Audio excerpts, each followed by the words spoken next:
I call the agenda meeting of Oxford Board of Commissioners to order. This is 5:30 p.m. on Monday, July 7th, 2025. We'll start out with a roll call. We have Commissioner Velez, Commissioner Lumpkins on vacation, Commissioner Brooks, Present. Commissioner McCray, Commissioner Toby, That's me. Mayor Pro Tem, City Manager, City Attorney, President, and the City Clerk is present, resolving an issue out there. So our first item for the day is going to be a delegation that we are put in this format. And we're going to have Mrs. Wendy Tatum do the presentation for the Farmers Market Organization, which everybody by now has realized what's going on down there.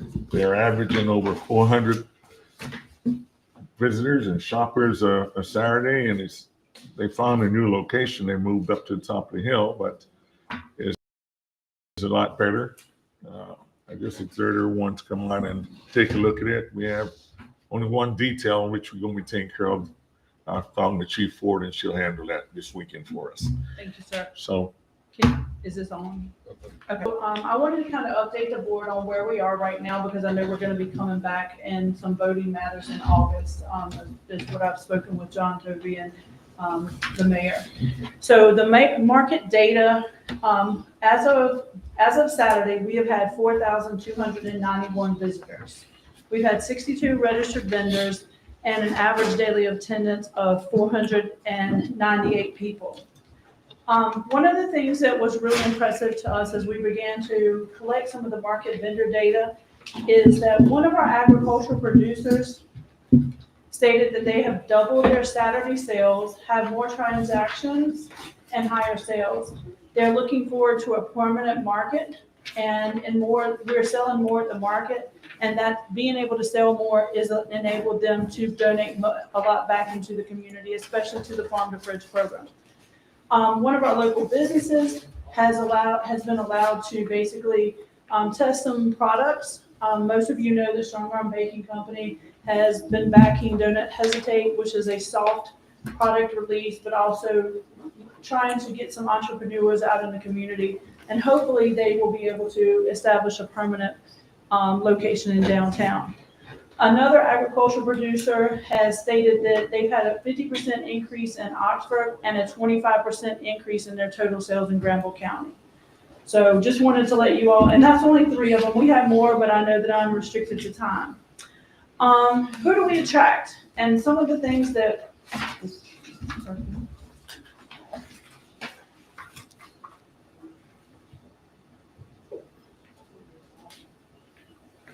Next. this is not working, Scott. Date. there you go. So we are attracting visitors. This is from the Placer AI data from Tina Cheek. We're attracting folks from the border of Virginia all the way to Wake Forest, Rougemont to Henderson. Most people are staying somewhere around 59 minutes, but the median stay is 25 minutes. We see some folks staying hours, and it's become a community place where people get together each Saturday. We see some of the same faces coming together at the same time. Some of the other data that we've had is that we are also having visitors coming from up to 250 miles away. And if you look on the chart, we've got more than 50 visitors. And when I was speaking with Tina about how everything works with the Placer AI, is it takes time for it to start really accumulating data. And so these are directly from that information. So I think that's pretty good when we're starting to attract folks from 100 to 250 miles away. We have been making a lot of partnerships, and if you follow us on Facebook, you can see those things. One of the major things that we've been dealing with is the Carchar Council of Aging, Council of Government Division of Aging. They have been packaging produce boxes from our local farmers.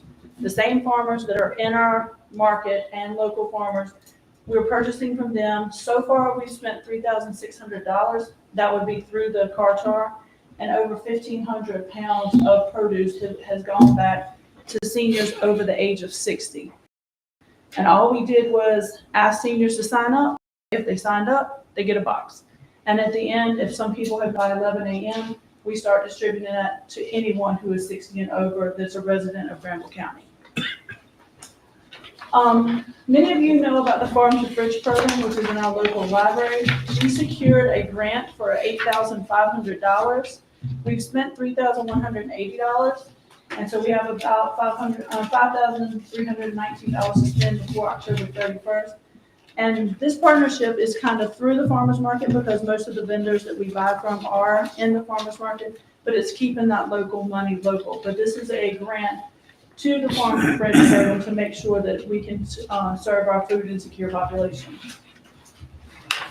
This past weekend, we started our Senior Farmers Market Nutrition Program, or most people will say SFMNP. They are $50 check, basically like a checkbook, and it has $50 worth of vouchers in there where people can, especially over a certain criteria, we're partnering with ACIM and the Food Bank of Eastern North Carolina to give out those senior bucks. We have 3 approved vendors in Granville County, which are Lyons, Dixon, and Olisanya. The really cool thing is we were accepted to be a part of a pilot program because of our food desert situation in the northern and southern and central Granville County. They are also allowed to accept these senior bucks at their roadside stand. So even when the farmers market is not in operation in Granville County, other folks are still benefiting from that farmers market initiative. Last week, we were granted a $5,000 matching grant to match senior bucks. So we now, if everybody who has $50 now has $100 worth of produce. And that was thanks to a partnership with Mike Peterson, our senior regional liaison for Blue Cross and Blue Shield. And that came from a recommendation from ACIM's Executive Director, Ann Riley. As most of you know, the North Carolina Cooperative Extension is 2 universities, the 2 land-grant universities, North Carolina A&T University and NC State. We have had A&T FNF educators have been at 3 markets now. We've had Extension Master Gardeners there with research-based studies for people who are gardening, backyard gardening, as well as others with livestock. Myself, I'm there each weekend. I do not know anything about growing things. I can tell you who to call, and here's the resources.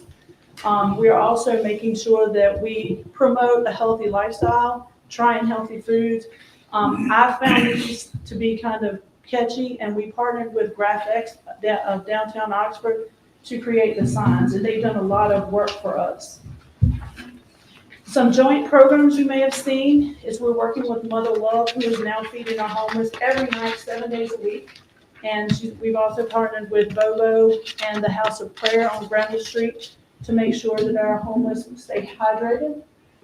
We partnered with Yoga for Good, the Granville County Library, the Juneteenth, Moss and Ivy, and we also had local superhero day that featured our Granville County emergency personnel.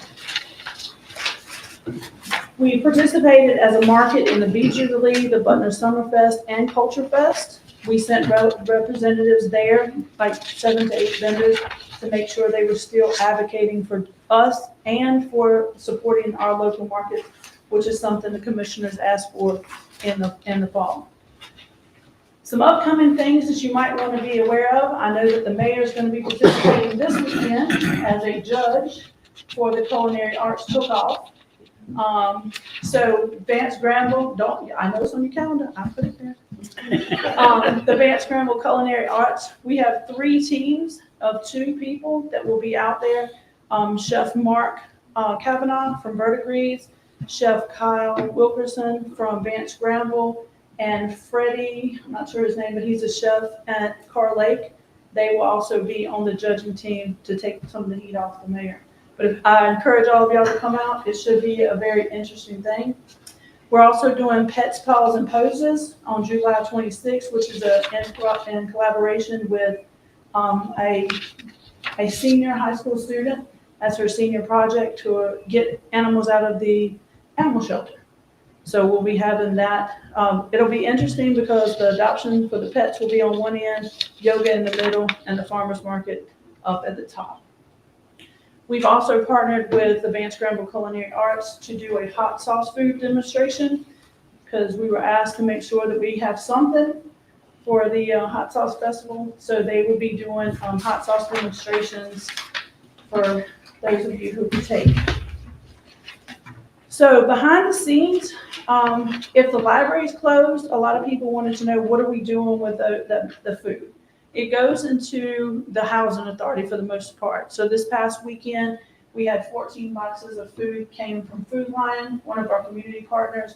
And then we had $450 worth of produce that was also donated to a community event and made sure that folks had a good celebration for the 4th of July. Many of our unhoused come to the market and we serve them. We have vendors that keep up with the tab, and through the Triangle North Foundation, we take care of that. Downtown businesses are expanding and testing new products, and these programs are happening in spite of the federal budget program and the federal budget cuts. So we have, several other folks have offered us some funding, so it just takes that building from the ground up. So where do we go from here? So in August, I'll be asking for an updated memorandum of agreement, some potential electricity, water, and my goal eventually, with lots of help from y'all, is to get a permanent structure in there where we can have, not having to necessarily set up sets every week. And we can make sure that if it's hot, we can accommodate people and make sure that we have those safety concerns taken care of. Wonderful. Thank you very much, Wendy. Anyone has questions? Please. I'm always asking questions, but I probably know the answer, right? The seniors, the 16 and older, they get these bucks. They're, like you say, they're in a check form, which is the buck. But they're $5 per check. So it's not like a $50 check, and they have to, because there's no cash in there. What I was going to ask is, how are we progressing on extending that to, other people, other vendors? So we have, in order to get into the Senior Farmers Market Network program, you have to go through an approval protocol. And so we asked vendors, do you want to participate? Because it is an approval process. 3 vendors said yes. Let's see how it goes for them 3. That's what everybody else says. Let's let them be the guinea pigs. And then from there, we will continue to expand it. But one of the big things is you have to offer a variety of produce, honey, or fresh herbs. And that's the only 3 things. Now, the senior boxes, they can be any kind of produce that Cartar decides to aggregate. So we have those 2 different programs, making sure we're targeting our senior. And based on the needs assessment and the county statistics, I thought that was the best part to start with. We are looking and working on the application to become an EBT market, where we would be able to accept SNAP and EBT, but you have to have at least 4 vendors that have a variety of produce. So we've gotten 3 of them certified to become SNAP and EBT. Now we're waiting on the equipment, and everything takes so long. So it takes about 6 to 8 months to get approved, and then another 6 to 8 months to get the equipment. So the goal is to become a fully functional EBT market as well. And I know these vouchers only started July 1, right? Yes, so on July 1, we had, as of July 4th, Ann had given out 20 of them. We have 350 sets of them to give out for the county. On Saturday, we probably had about $150 that was spent at the market. So that tells you the immediate impact. That's right. Tanya's our treasurer, so that's why I looked at her. So.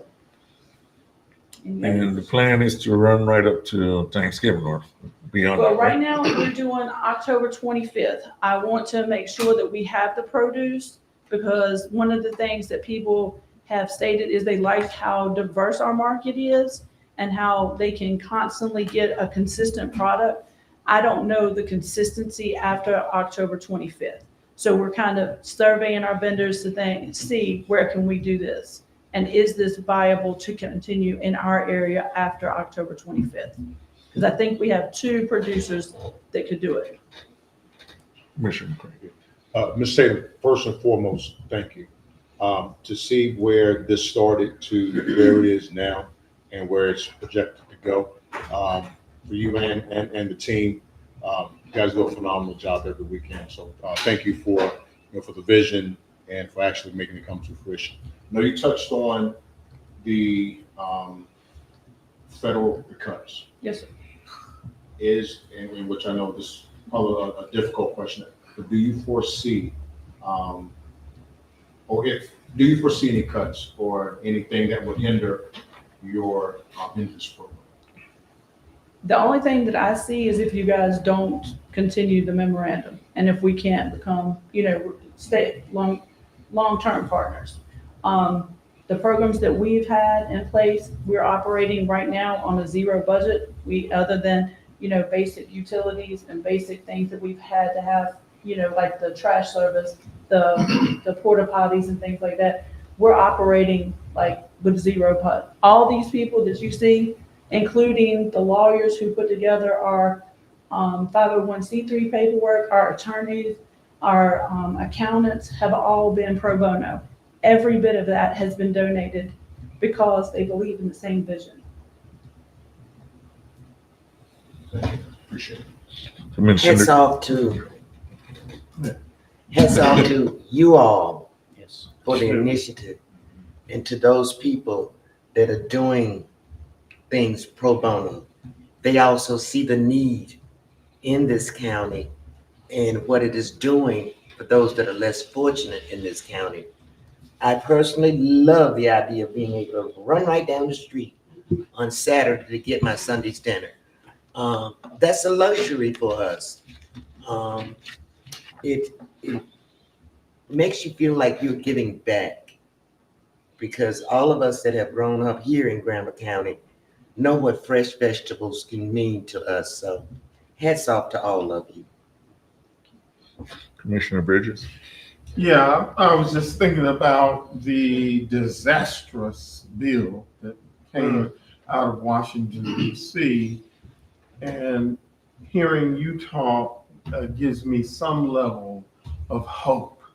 I happened to talk to my good buddy, Mr. Xavier Wortham, and he mentioned something about a food giveaway. He said, what are you doing this weekend? We're having a food giveaway. And I was thinking to myself, food giveaway, that's great.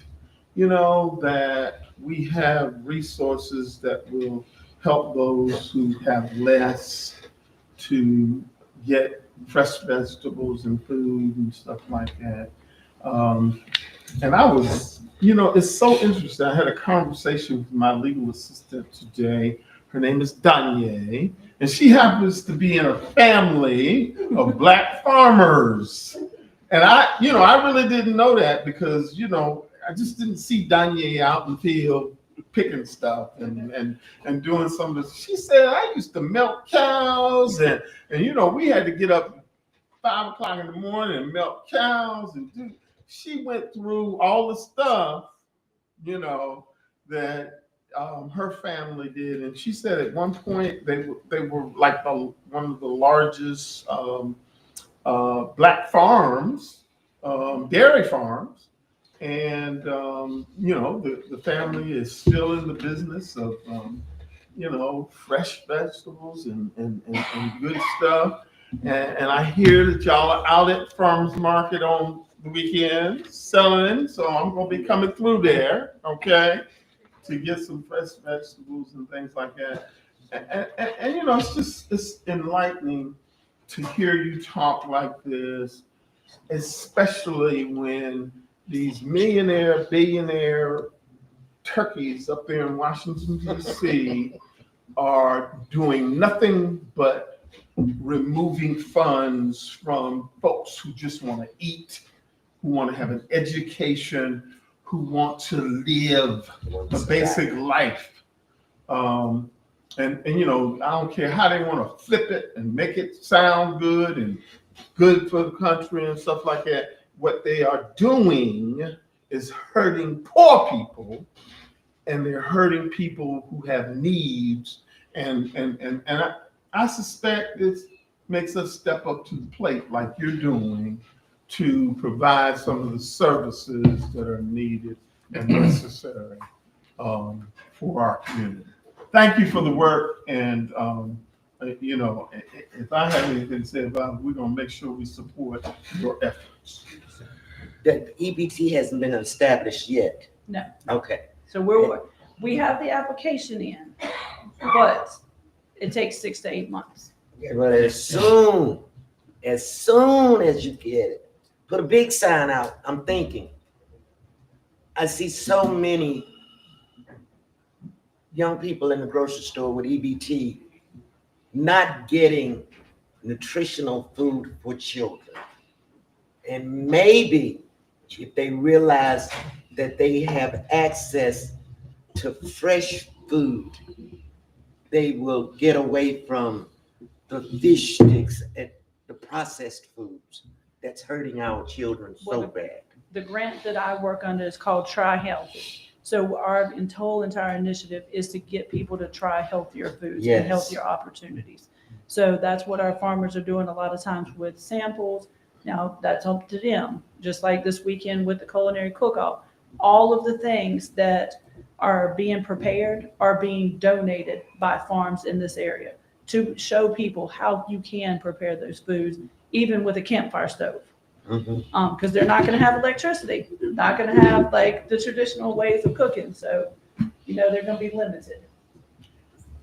I had a follow-up question. Yes, sir. On the physical building that you're hoping to happen in the future, exactly what are you talking about? Because you were talking about the heat and stuff like that. Are you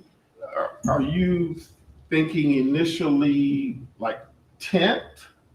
Or are you thinking, that could be air conditioned? Or are you thinking an actual building?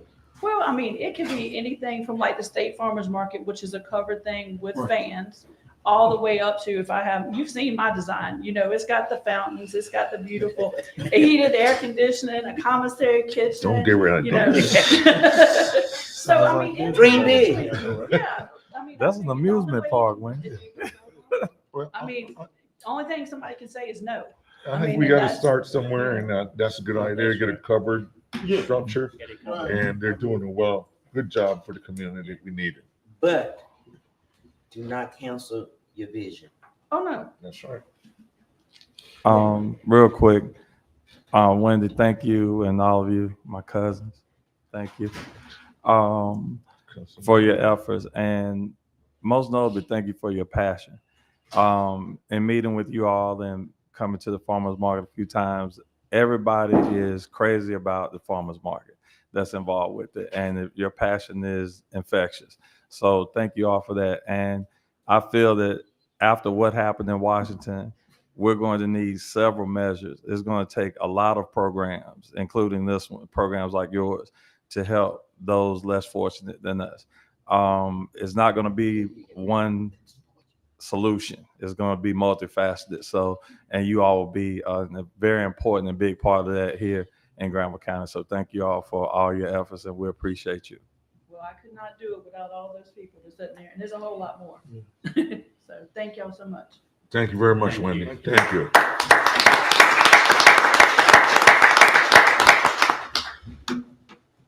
Next on the agenda meeting is Mrs. Karen McGee. We would like to purpose that the city of Oxford zoning. Yes. Oh, great. Take away the left one, see. One of the things I've been going door to door with folks, running, getting an earful from quite a few people about the cost of housing, and that several people are having to sell their houses because they can't afford it, based on property taxes, based on a whole lot of different things.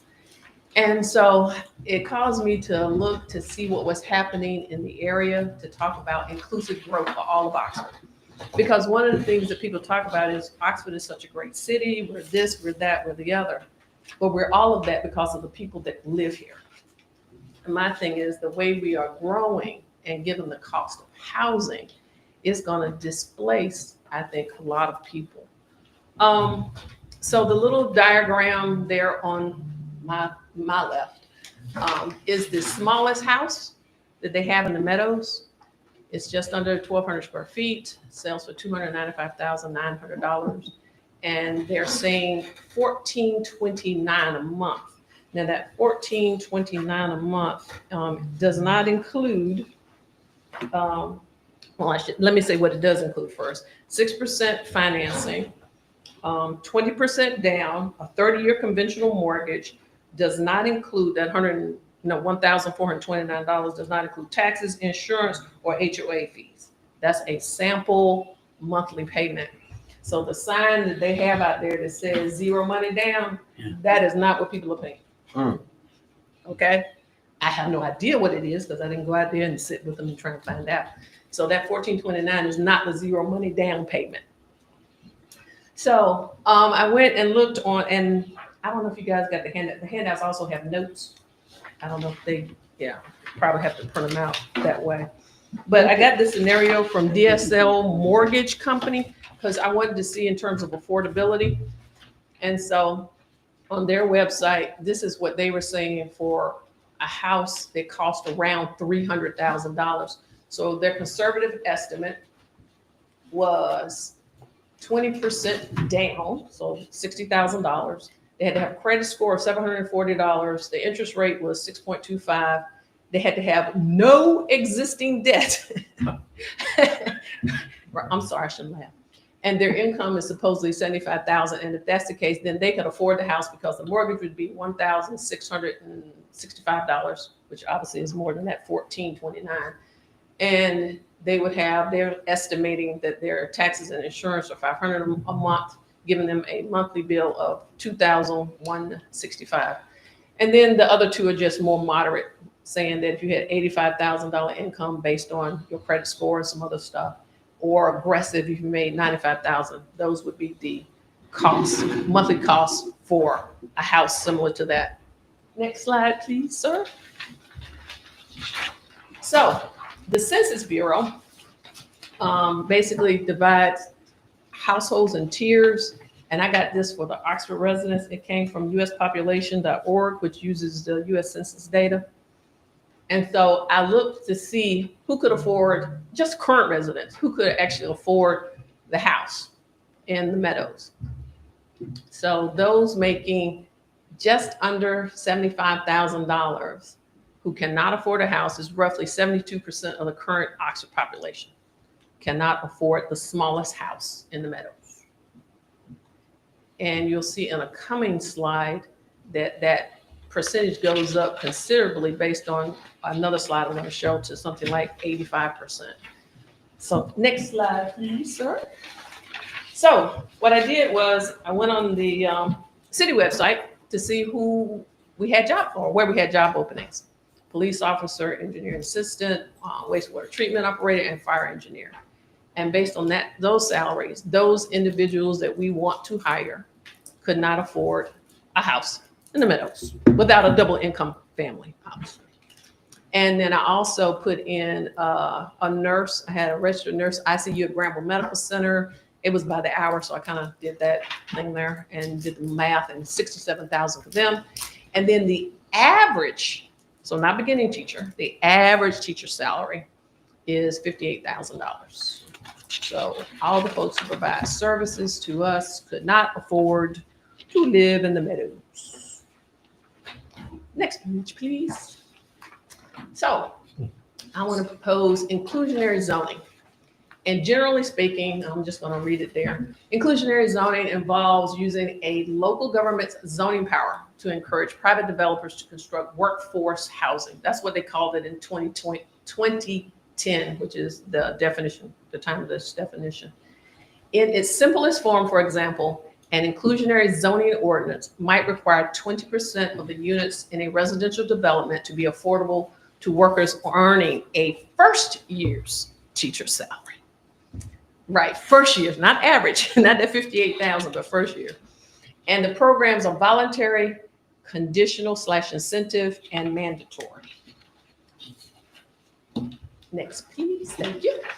And the North Carolina cities that are currently doing inclusionary zoning in our area are Chapel Hill, and they've done it for quite some time, a couple decades. It was conditional initially, and then they transitioned to mandatory in 2011. Raleigh, I'll just say it, plays at inclusionary zoning because they have inclusionary zoning, which is conditional versus or incentives, but it only applies to new rental construction in certain areas of Raleigh. And when you look at the map, those areas are not very big.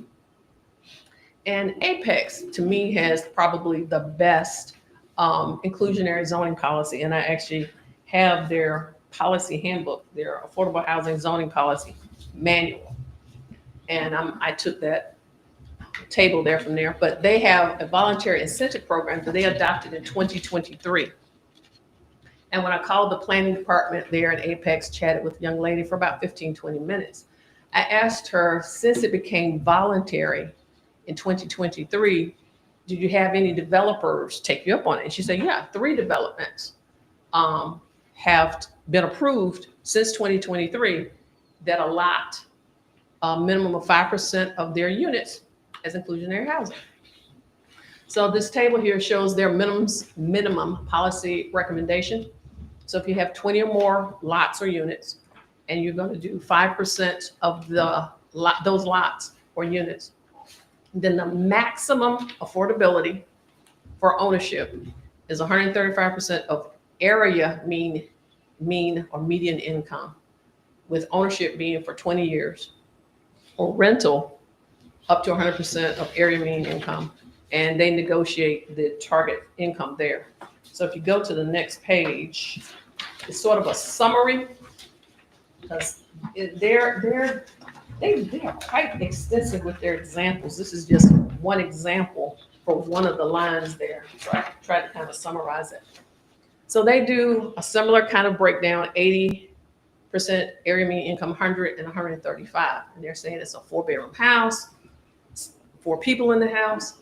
And what I thought was interesting is their area or mean income or annual mean income, $113,330 is their mean income in Apex. Ours in Oxford is $48,000 for Oxford, not Granville County, Oxford. And so what's interesting is they have all kinds of details.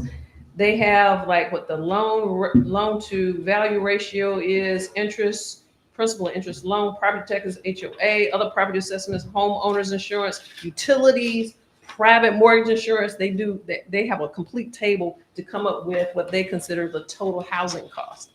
And what they're saying is for someone who makes 80% of $113,330, their monthly expense is $1,982.75, or maximum housing cost $276. For someone who's at that same mean, the maximum house they say that person can afford is $292,000. Now, mind you, the house I showed you for the Meadows, the smallest they have, is $295,000. So they're saying someone making $113,000 at the maximum can afford the smallest house in the Meadows. Wow. Yeah, right. And then you have 135% AMR, and then then you get really up there. 400. They can afford a $420,000 house. Next slide, please. So I just have a recommendation. That there be a joint committee of 7 to 9 members from local governments, builders, financial institutions, and local citizens with a 90-day timeline to deliver an incentive zoning policy, which, we could probably copy a lot of what Apex is doing. And the reason I say a 90-day, kind of a relatively short period of time, is because on the agenda for the 15th are 3 more subdivisions. And if we don't get people to buy in to keeping the folks in Oxford who want to actually stay here, a lot of people are going to be forced out. And one of the things I did actually, right before I got here, I said, how many houses are on for sale? I went to Zillow.com for under 250 or under. And there were 50 in that zip code. not necessarily in Oxford proper, in the zip code 27565. And then I said, well, how many were built 2000 and up, one house? So, and then the second recommendation is have a conversation with the developers whose projects we've already, have gone through planning and are under construction about considering inclusionary zoning. Thank you so much. Thank you Thank very you. much. Thank Ms. you. McGee. Any questions? And maybe Um, that would explain why only, I believe, 15 city employees live within city limits. So I'll leave it at that. Mr. Toby. no, go, you go first this time. Thank you. So, I heard you talking about Chapel Hill, Apex, Mhm. and I don't believe you said Cary. No, Cary doesn't have inclusionary zoning. I understand. But I have some friends who live in Chapel Hill. Mhm. And I'd like to see those houses that fall within this category in Chapel Hill. I'd love to see any attempts to get a house less than $200,000 in Right. Chapel Hill. And my question is, Mhm. how about Right. I think you said the median income for Oxford or For Randall County? Oxford. Okay, for Oxford Yeah, is well, Graham County is higher, 48,000. 48. All right. If, Is, could you go to the second slide? is there a comparable municipality Yeah. that has done this? No. Okay. Because see, the problem Okay. is, if you look at Chapel Hill, you look at Raleigh, you look at Apex, they all wait till it's too late, Mhm. right? And my thing is, maybe we can get ahead of the game Mm. as opposed to being too late. Yeah. Right. Because Yeah. I have two daughters who live in Raleigh, and I know what they pay. Exactly. Rent. Exactly. Which is what those houses in the Meadows, everybody feels those houses in the Meadows is for the people in the Triangle, not for the people in Oxford. The reason I was asking, because I would love to go to a development that utilize. Okay. I will contact the folks in Chapel Hill, but I did most of my talking with the folks in Apex because of the size, the population. They're somewhere like 28,000, 30-some thousand folks, I think it's a as opposed to wonderful Chapel idea. Hill I and think Raleigh. it's a wonderful Yes. concept and idea. I would just be curious as to how you pull it off. Well, Apex With seems to be able to the do it. developers wanting to make their money Mhm. and real estate agents who, want to make their money in Mhm. terms of selling houses. I mean, I think the concept is wonderful. Mhm. I just am curious, do we have any examples? Well, why don't we look at Apex as opposed to Chapel Hill? Okay. You Well, know, even because from a Apex, okay. I mean, the housing market in Apex. I know exactly. You Okay. saw what their area median income is, right? Yeah, 113. Yeah, hello, Right. and they can't Right. even, according to them, they can't even afford the smallest house in the Meadows. Okay. We gotta My thing figure out, we is- gotta figure out how we can do it. My thing is, we got to change that 72% number.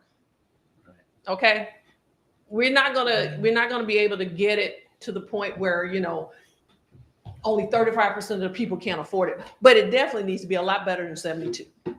So to Okay. to that point, I agree 100%. And I've asked the question, who are they building these houses for? Mhm. With the median income being 48,000, and you really need about at least 80 with no bills. And who has that? Mhm. I don't know anybody with no bills. Hello. And I just don't. I mean, you got a car note, you have a lot of notes, and internet Right. costs $100. Right. Everybody wants Hey, my water bill $100. was $85 this month. We can't speak on water. I know. You know I had to throw it in there. I'm sorry. No, you didn't. You didn't. You really did. But that's why I'm a proponent of we need industry in Oxford Mhm. that will allow our citizens to afford houses. Exactly. I have a daughter that's a sophomore. I would love her to be able to graduate, and if she so chose, she could come back to her home to Oxford. She's Yep. born in Durham. She says she's a Durhamite, but I would love her to be able to have the option to come back to Oxford. Some of you have grandkids who are grown now. it would be great if they had the option to come back to Oxford, and not be like me, who my last job in Oxford was when I was 18. So all my money has been Same here. made in RTP and Durham. So I would love the salaries that I've had growing up, to be here in my hometown. So that's one of my aims, is in concert with the housing. If we can get our wages up in Oxford, Right. and all of us remember in the 80s, I remember in 85 going through Industry Drive, every building was full, it was occupied. And people were doing pretty well in Oxford. And then by the time I came back in 95, it was a ghost town with only a few businesses out there. So we have to have a mindset and mentality as a board and from the county as well, that we need to grow the salaries in our town so that people can easily afford these houses and not be house poor. Because just because you can buy it doesn't mean you can afford it. Hello. Karen, I'd like to know what percentage of the 71%, 72. 72% are in the workforce? In the age. Okay, I don't. I know you bring don't that have with it right. No, yeah, I don't have it with me, but Uh-uh. it is there. Yeah, I would like to know, Right. what percentage are workable? Well, if I remember right, of the folks that unemployment in Oxford, I think it was under 15% when I was looking at it. So I'm assuming, those households is somewhere up in there in terms of the 15%. So, but most of these households, these folks are working. Mm-hmm. Now, what the actual percentage is, I'd have to look it up. But when they were talking unemployment, I think when I looked at it, had more to do with Granville County, I think, than Oxford at the time. So I have to go back and look at those statistics. Good point. I would just like to know, because y'all see how they do me. And I'm gonna go run and get a pen so I can write that down. So I can see. Because I'm noticing that a lot of young people are trying to retire at an earlier age. Yeah. I've got a friend that's going to be retiring from the state of North Carolina, and believe it or not, she's 48 years old, and she's got 30 years in with the state of North Carolina. Yes. That's good. So I'm wondering, I'd like to know that. So so then how many are like retirees? How many? No. unemployed? How many when I say the workforce, Uh-huh. I'd like to know, So you're looking at ages. Oh, okay. I Mhm. thought you were looking at employment. So you want to know the ages. the ages, Yeah, because it had ages 18 to 64 Mhm. is where and I have to go see what the percentage was. Yeah. Because we got some young folks Actually. that the city of Oxford that are eligible to retire. Federal government, Federal government, what? those are the people that retire at a young age. Oh, some state, we know he's retired at a young age. And I retired at a young age. Talking about me. Mr. Toby, after you go after Mayor Pro Tem. That's it for now. Okay, all right. You see how they, Uh-huh. go ahead. Mr. Mr. Toby. Toby, you had a question. Mister, see, they call you Mister when you're old. I like the idea. I mean, I like the concept. A couple of worrying things is, are we going to have a conversation with developers? I think that's worth You it. have to. Right now, Yeah. and to have that conversation, would they be willing to cut their profit margin Nope. to lower the prices of some of these houses? Well, they would have to do it just like they do insurance. Or would the standard of the building would that Mm-mm. drop? They would do it pretty much like you do insurance, right? That's what I think it's worth having a conversation with them. Mhm. Actually, it Yeah. is. So, That's what they do. They build a and that was my similar house concern. and they That just was my offer it worry, at a lower Okay. cost. Well, I like the Yeah. idea on your last page. Yeah, so what we doing? Okay, Organize that's the not group. my business. All right, thank you. Mr. Can I make one- Bridges? That last page. Commissioner Bridges? Yeah, and I always am looking for examples. So you're saying that our surrounding counties, Mhm. our surrounding municipalities, Mhm. none of them do this? You mean like Roxborough and, I mean, and like- Henderson? Yeah, Vance Yeah, I looked- County, yep. Franklin County, Mhm. Warren County. Mhm. Actually, I looked Franklin County because of how much Wake Forest is growing. No, like I said, everybody does it too late. Right. And you don't want us to be too late. Thank you. Yes, where half or more of the folks who used to live here don't anymore because True. we don't have an infrastructure of buses or anything. Where are people going to go? My granddaughter's having a house built in Marsfield. Yeah, right. Couldn't convince her to come back to Oxford. I think one other component that's missing, I know it was missing when I went to buy my first house. I should have waited about 6 months, is financial literacy. When it comes to if somebody's going to buy a house, do you know what a point is? Do you know the difference in how many thousands of dollars you can save with 1 or 2 points? Hunt sometimes tens of thousands of dollars. Even buying a car, you know, people, they're paying the average car note is like $700 now, which is ridiculous to me. It's like not a BMW. We talking a Toyota. People are paying that much, and so if you're asking somebody to bring in 20% on a $300,000 or $295,000 house, that's a fair bit of change that most people in America nowadays with this inflation just don't have. So if we can get to our children early and teach them these things, they'll be able to be much better consumers, smarter consumers, and they'll be able to afford these houses because they'll be able to save some money as opposed to just being a consumer and spending every dime that you have, and Right. teach them how to invest their money. Right. And being the treasurer for the Fuller Center, which formerly Habitat for Humanity, like the North Carolina Housing Finance Agency, great folks for this kind of information you're talking about. It's all there on the website, all that kind of information in terms of home buyers, education for them. So yeah, it's out there. But the question is, do people know to look for it?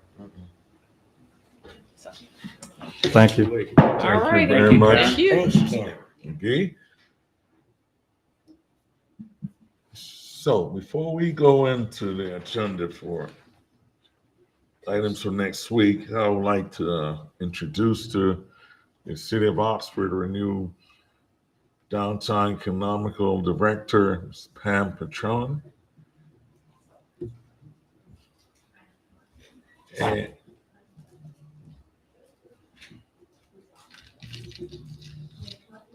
yes, ma'am.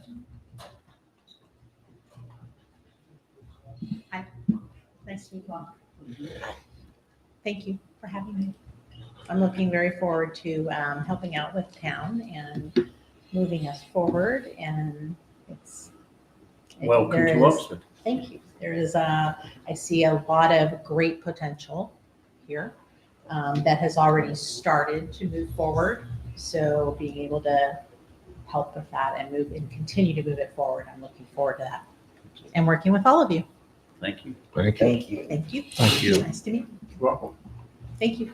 And Mr. Giovanni Ford, who has assumed the position of their events coordinator for the city, has done it so far for us on a voluntary basis for about a year and a half. So I guess today started punching the clock and making some money. Yes, thank you, Mr. Mayor, and thank you, Commissioners, for the vote of confidence on this, and I look forward to continuing on and bringing some great things and working under Pam and Patron, and look forward to bringing some new things to the city and adding on. Well, I'm not happy about it because we're going to lose you at ACIM. The Mayor Pro Temp is happy. He's army. He's got something to say again. Say it loud. Said the Mayor Pro Temp is happy. He's army. All right. Okay. Thank you guys very much for joining the team, and we know what we expect, and thank you for taking on this task to be here in Oxford. Okay, as we'll move to our items for next week, I'm gonna skip past the Pledge of Allegiance, opening remarks, and all that good stuff. We're gonna have one delegation, which is discussion in downtown parking led by City Manager Mr. Taylor, with an invitation to citizens to comment afterwards. We move to public comment. Then we move to public hearing, 5.1. We'll hold a public hearing Our next amendment purpose proposed by Anna Hausman regarding mobile food vendors to include push carts. Current regulation for mobile food vendors allow for the vendors to be on private property unless part of a special event. The proposed text amendments will allow it to use a public property as detailed as proposal. Next item, we city business. Consider changing text amendment from mobile food vendors to include push carts. There's a public support for the proposal as well as a letter from a restaurant owner asking that the amendment as presented be denied. And the planning board recommends that the proposal be denied as presented. 6.2, consider filling the vacant seat of the planning board due to the death of Mr. Royster Washington, good friend of ours all. There were 2 applicants submitted, Pierre Ginge and Ms. Grace Kennedy, so that'd be up for vote by the board Tuesday. Planning board appointment. Consider the 6.3, considers accepting the sufficiency statement from the city clerk on petition to receive from Hunt Family Properties consisting of 409 acres located along this road, Salem Road and Tabb Street Road. Staff recommends accepting the sufficiency statement from the city clerk. 6.4, consider calling for public hearing for the August 12 regular meeting to hear citizens' input on the annexation request for the Hunt Family Properties consisting of 409 acres located along this road, Salem Road and Tabb Street Road. The owners request an annexation in order to receive city services. And staff is recommended to call for public hearing. Item 6.5, consider accepting sufficient statement from city clerk for petition received from Franklin W. Hancock III, all consisting of 526 acres located on Perry Road, Salem Road, and Horn and Sidon Road. Staff recommends accepting the certificate of sufficiency. 6.6, consider calling for public hearing on August 12, regular meeting to receive citizen input on the annexation request by Franklin Hancock. All consists of 527 acres located in Perry Farm Road, Salem Road, and Horner Road. Again, if staff recommends calling for the public hearing for considering annexation. 6.7, consider accepting the sufficiency statement regarding annexation petition for contiguous annexation received from Saltberry Development LLC, consisting of 20 acres located on Hillsborough Street and Outer Loop. Staff recommend accepting the sufficiency statement. 6.8, we consider calling for a public hearing for August 12th, regular meeting to hear citizens' input on the requesting contiguous annexation received from Saltberry Development. Staff recommends calling for public hearing for the August meeting to consider annexation requests. Item 7, consent agenda. Consent items be adopted with a single motion, second and vote unless a request for removal from the consent agenda is heard from a council member. Accept April 2025 financial report. Approve the June 2nd and 10th board minutes. Item 7.1, consider appointing Jeff Jones to fill vacancy on the Historic Preservation Commission.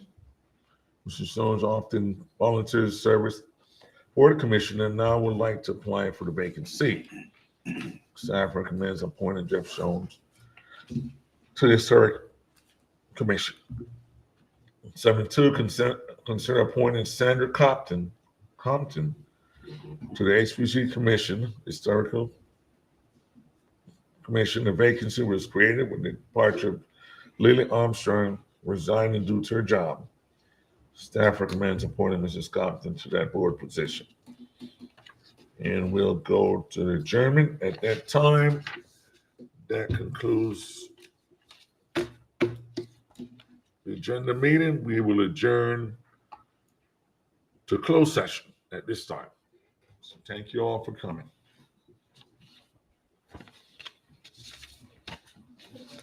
Saturday for the